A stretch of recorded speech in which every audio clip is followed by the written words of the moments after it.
The Packers are releasing two-time Pro Bowler Jaire Alexander. So, cue up the spinning John Lynch gif.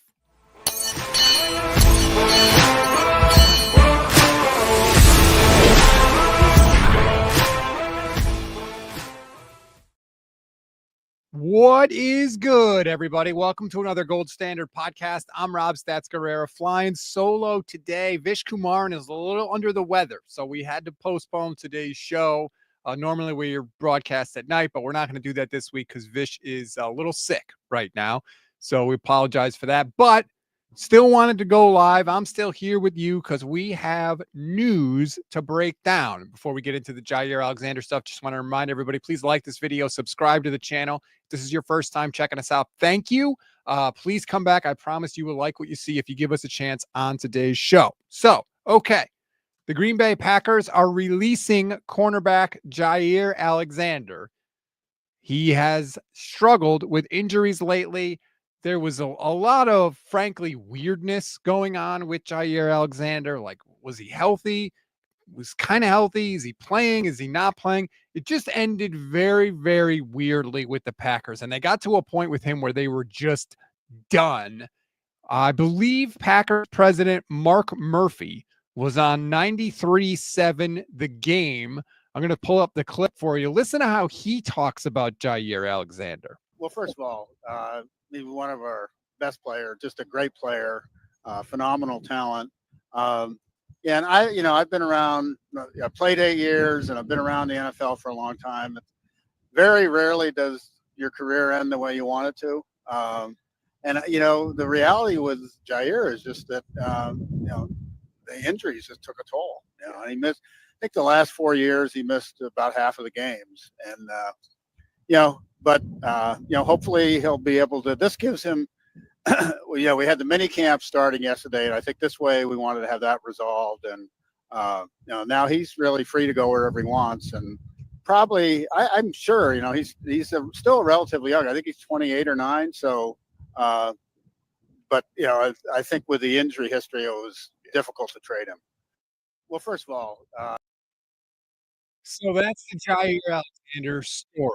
The injury history is, let's just be honest, a little scary. He has played games out of the last 4 seasons. See it now. 4 games in 2021, did play every game in 2022, but then 7 games in 2023, 7 games last year. So it is a little scary. Injuries, what do I always say? Hurt guys. So you got to assume first if you did sign him that he's not going to play full season. Just because look at the major for a guy that's 28 years old. It's a lot of mileage on there. It's an old 28. Age is the base number, but how you live your life, determines the kind of impact of all of those years. It's an older 28. He's good, man. He is good.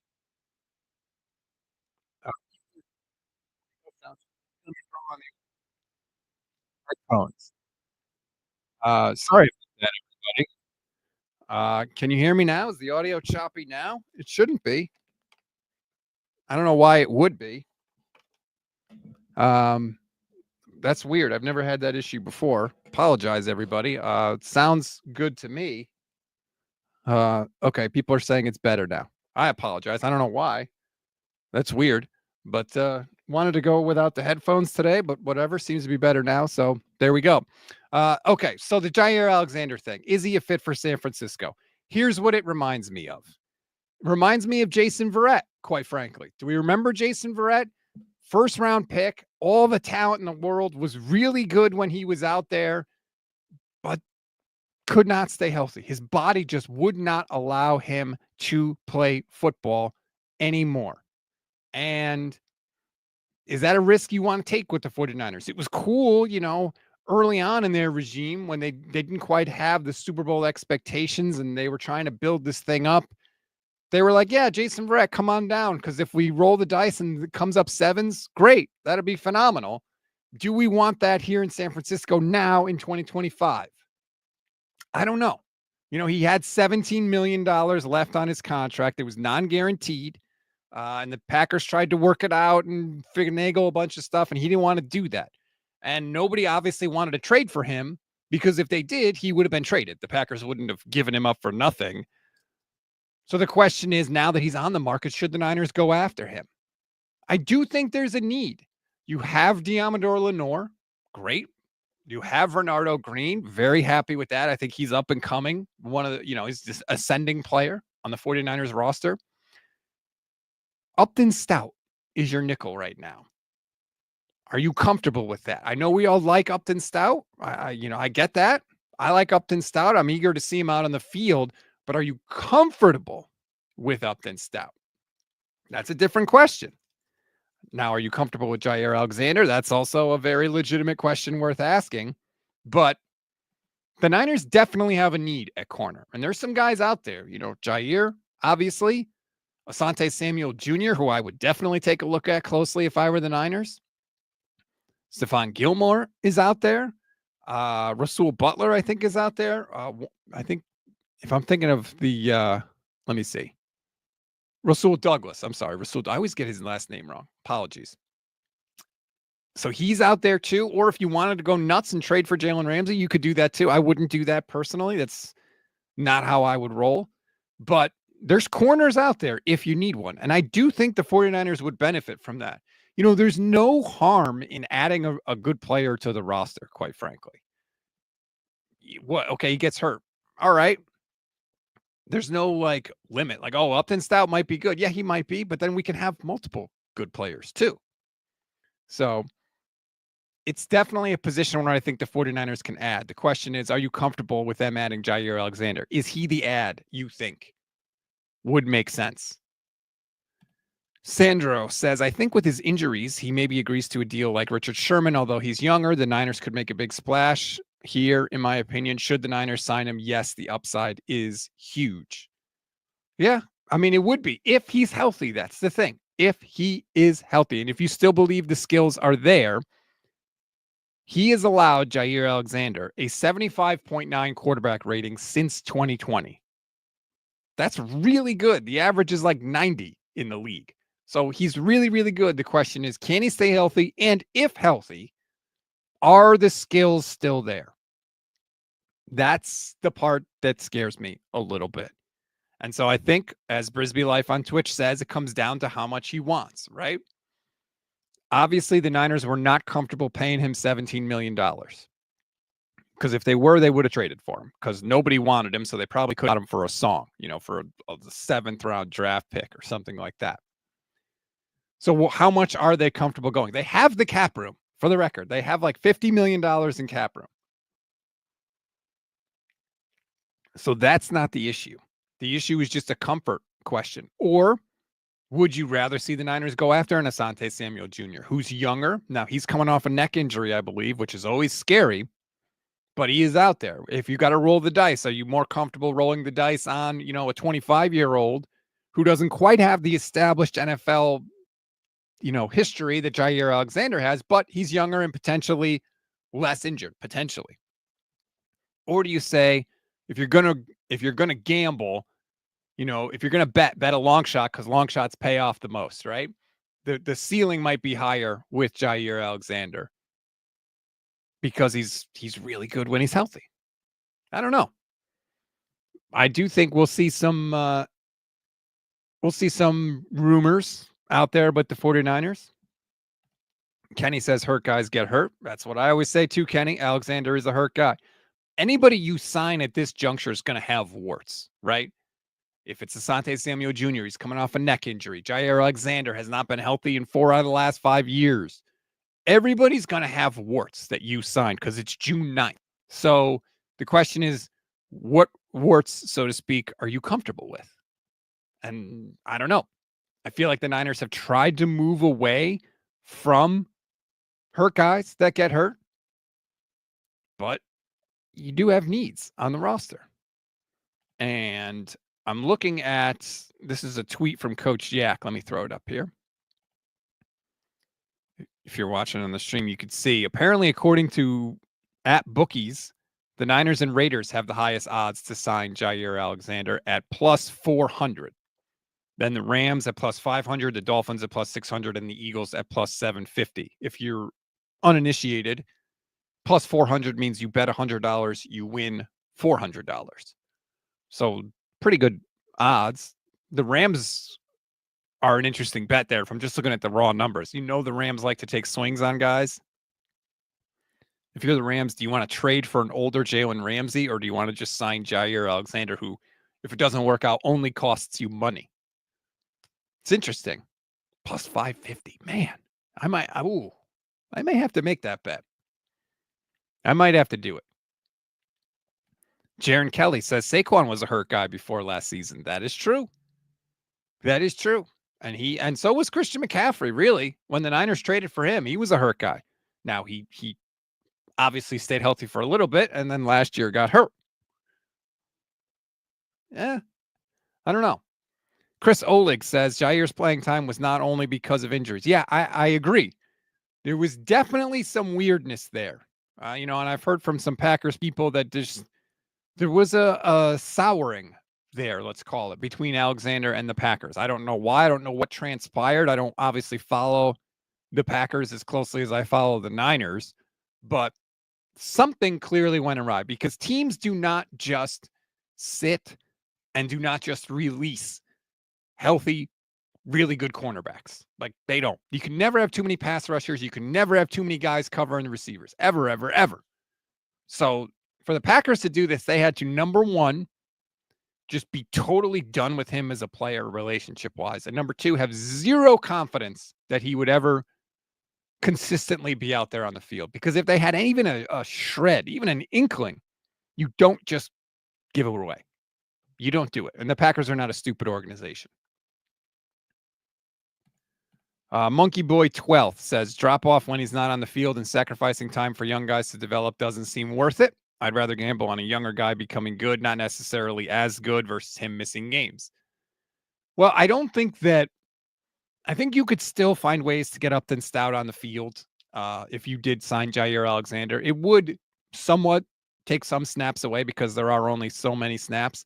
But also, like, you're not expecting Jaire Alexander to play the full season anyway. So I think between that and just, dime formations or things like that, there's probably ways you could get both on the field, but it would affect it some. I do agree with you.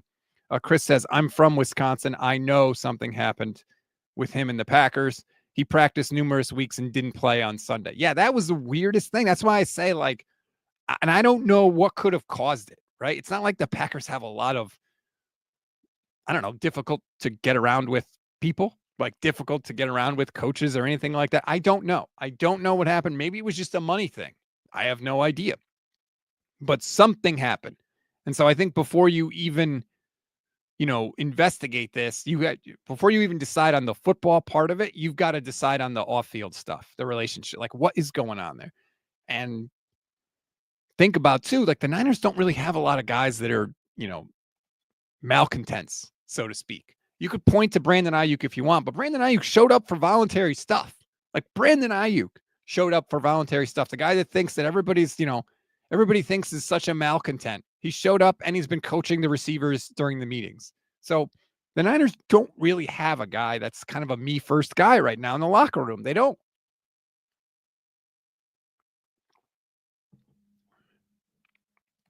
Randy Galella, YouTube channel member. Shout out to all our YouTube channel members. Says, Packers free agents make me nervous since you know who?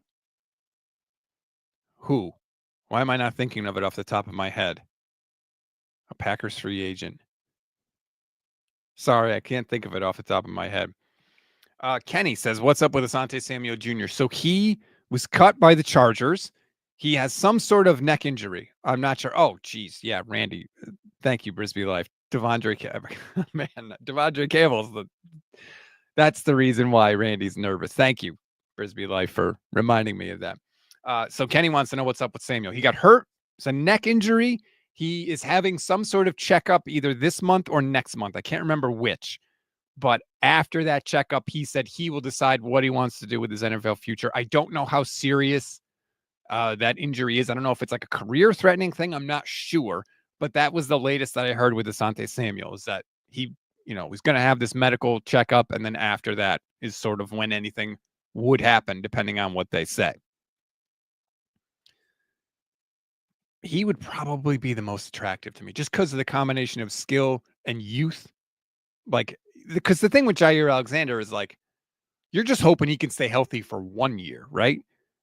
Multiple years would be like an incredible ask. Again, considering the fact that he has not been able to play even 8 games for 4 out of the last 5 years, or 3 out of the last 4, 3 out of the last 4 years. So at least with Asante, you might get more years out of it. And then if you could firm up your cornerback situation where you have Lenoir under contract, you'd have Upton Stout, you'd have Renardo Green for a couple of years, 2 more years, I think, on the rookie deal. And then if you got Asante Samuel on a multi-year contract too, like you've really solidified your defensive back room. And those are not cheap. Like those are definitely not cheap. It's tempting. It's tempting for the 49ers. I think they're going to make a move there. I think they should make a move at safety also. I really, really do. We've talked about that a lot.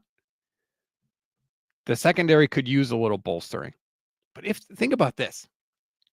If they signed anybody, whether it's Jaire Alexander or Asante Samuel, whoever you want, and they were able to come in and be healthy and contribute, and they signed a safety that was able to just even be like a league average player, because right now, I don't know how many league average safeties they have. Then you start to look at this defense and you're like, all right, where are the weak parts? Linebacker, you could say outside of Fred Warner, and that would be fair, I think. But if you firmed up that secondary, you think that the draft has firmed up your defensive line along with Bryce Huff.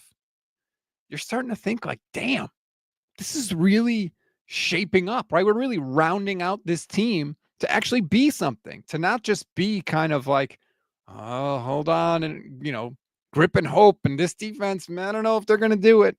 If you start to polish that up a little bit, then you got a unit you can actually contribute, that can actually contribute on the field. Brisbee Life says safety is a far bigger issue to me. I would agree. Salvador, watching on YouTube, says Alexander can't stay healthy. I think the 49ers should just pass on him. Plus, is he going to want at least $20 million? That's a lot of money. Well, he may want $20 million, but there's no way he's going to get $20 million. Again, I think he had $17 million guaranteed left on his deal, or non-guaranteed, non-guaranteed left on his deal. And nobody wanted to pay it because nobody traded for him. So he could want $20 million, but he's not going to get $20 million now at this point. When you're a free agent in June, you're not getting a $20 million contract again, especially with his health history. There's no chance of that. So that's just the reality of the situation. He wants what he wants, but what you want and what you get are often too many things. Andre says, on paper, the defense would look really promising if they firmed up a couple of things like I talked about. Many moving pieces, though. Got to see if they can put it all together. Yeah, I agree. And this is something I talked a lot about with Michelle Majuk. Like, there's a lot of coin flips right now that have to come up heads for the 49ers to be really, really good this year, right? The rookies have to contribute on the defensive line. I would say at least 2 of the 3 have to be really good. Nick Martin can't be a guy that just gets shoved around by NFL players. Your young secondary, your incredibly young secondary has to mature very, very quickly. And of course, injuries just across both sides of the ball everywhere with this 49ers team are always a question mark. They're always hurt. You've got to get a little lucky on that front too.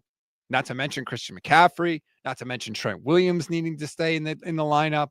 There are a lot of coin flips that have to come up heads. And let's be honest, they're not all going to come up heads. That's just the reality of the situation. No team gets all their coin flips to come up heads every year. The question is how many of those do? For the Niners, I don't know. I can't even make that prediction right now, quite frankly. Mr. J says, yes, we should get Jaire Alexander. We need experienced player on that front. It would help. Rob D says, with so many rookies starting, I'm worried about the rookie wall. So am I. I think that's going to be a real thing for the 49ers.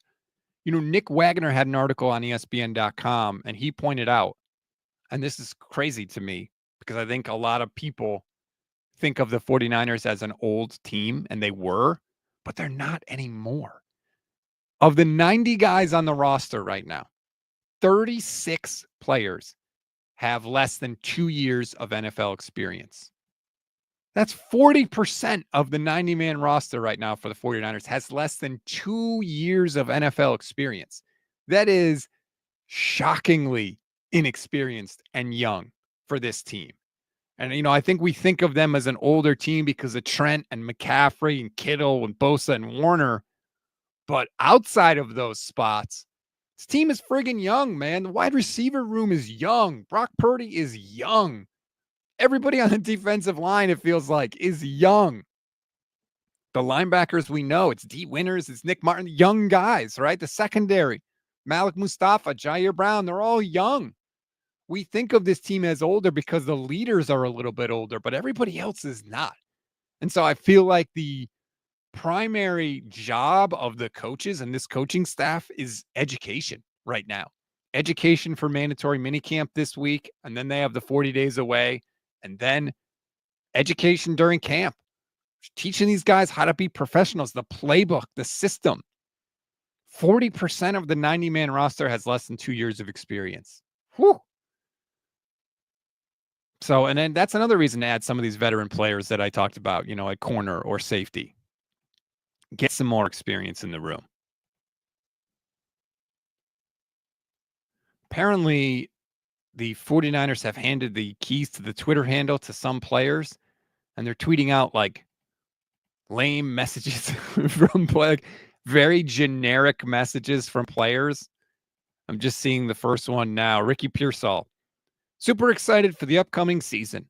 Make sure that we pop out, show love, bring the energy. From yours truly, Ricky. Thanks, Ricky. Great. Sorry, I just happened to see that. I always try and check Twitter, especially when I'm doing these solo shows, to see what's up, just in case anything pops up on the old Twitter sphere. Speaking of safeties, apparently Malik Mustafa's keeping number 6. He talked about changing it, but he put a picture out on his Instagram where he's wearing number 6. Yay. I'm more concerned with number 1, as in, are you going to be out there week 1, Malik Mustafa? I really hope so, because the safety room terrifies me for the 49ers. Mr. J says, Robert Saleh wouldn't hurt to have him on his playbook. I'm not really sure what you're asking there, but okay. Andre Garibay says, with the lack of depth, Kyle will have no choice but to play many rookies and young guys. Could be great, but also could have many growing pains. They are going to have growing pains. Like, they will. That's inescapable. With this many young guys on the roster, guys screw up, guys make mistakes. That's everything, right? That's you and your job when you first started your job. When I was a production assistant at ESPN Radio, I broke everything. I screwed up so much stuff. I was running the board, the control board for Colin Cowherd's show. And I'll never forget, I screwed up something with the playlist that I had. And all of a sudden, in the middle of a commercial break, a SportsCenter bed started playing. And Colin looked up and he looked at me like, what the who is this kid that is screwing up my radio show? I messed up everything when I first started at ESPN Radio. Everybody does. And by the time I left ESPN Radio, I was teaching all the other production assistants how to do the job, because they said, you do this job so well, we want everyone to do it the way you do. But that only happens when you get the experience of screwing it up at first. So there's always going to be growing pains, and there will be with these 49ers players. But I agree, Kyle's going to have to live with it. And I also think that's why Kyle needs to put the game in the hands of his offense. The more experienced unit, right? Brock is experienced. Kittle, Trent, Ayuk eventually when he gets back. Jawan Jennings is certainly a veteran player. The least amount of growing pains will be on offense. So that's why you got to put the game in the hands of your offense again and again. I know it might be scary for you, Kyle, but like I always tell my kids, do it scared, right? I've got a 10-year-old and a 5-year-old. And, sometimes they'll say, I don't want to do this. I'm scared. And I always say, that's okay. Do it scared. Do it scared. That's one of the most valuable skills you could learn in life. Do it scared. Just because you're scared doesn't mean you don't have to do it. Plenty of stuff in our life you're not going to be prepared for, and you're not going to be ready, and you're not going to be totally comfortable. Do it anyway. Do it anyway. Go for it on 4th down, Kyle. Don't bring out the field goal kicker. Do it scared. I would much rather see the 49ers lose games because they're trying to be aggressive and they're putting the ball in the hands of their now $53 million a year quarterback, then I would say if you're punting or you're kicking field goals and you're saying, please, defense, full of rookies and first or second year starters, please stop the other team. That is not the way I want to go. And if you lose, you lose. You still have to. Sometimes, even if you make no mistakes or even if you employ the best strategy, you still lose. That's the way it goes sometimes. And you got to be able to live with that.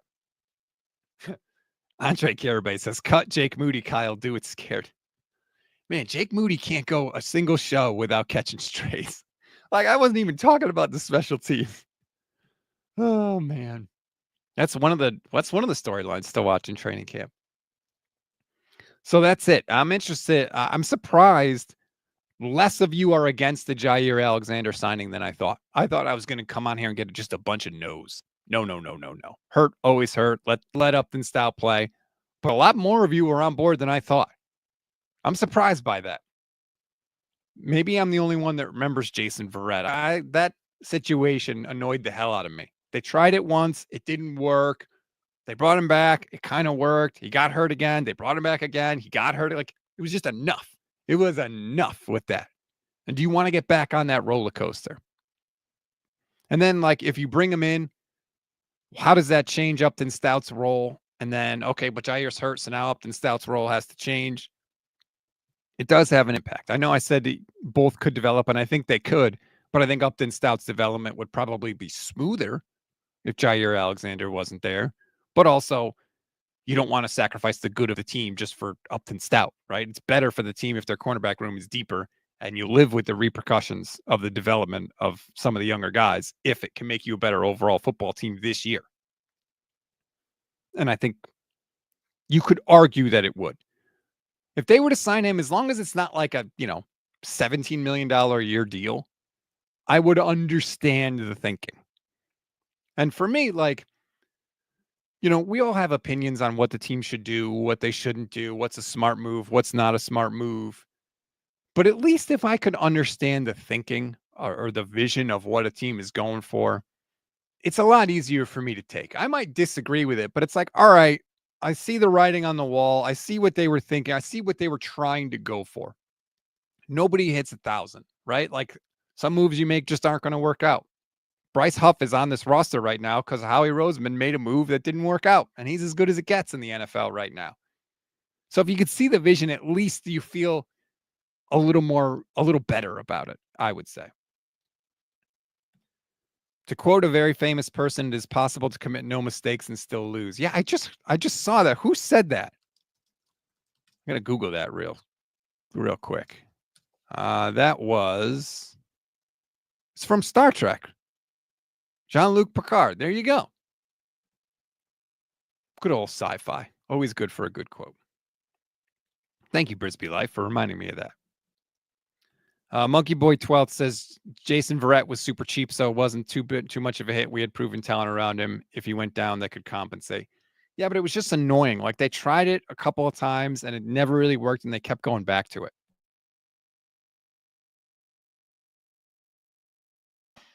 So that was the frustrating part about that. It was like, you tried it, it didn't work. You tried it again, it kind of worked, and then it never worked again. I think he played one game the following in each of the next 2 years, if I remember right.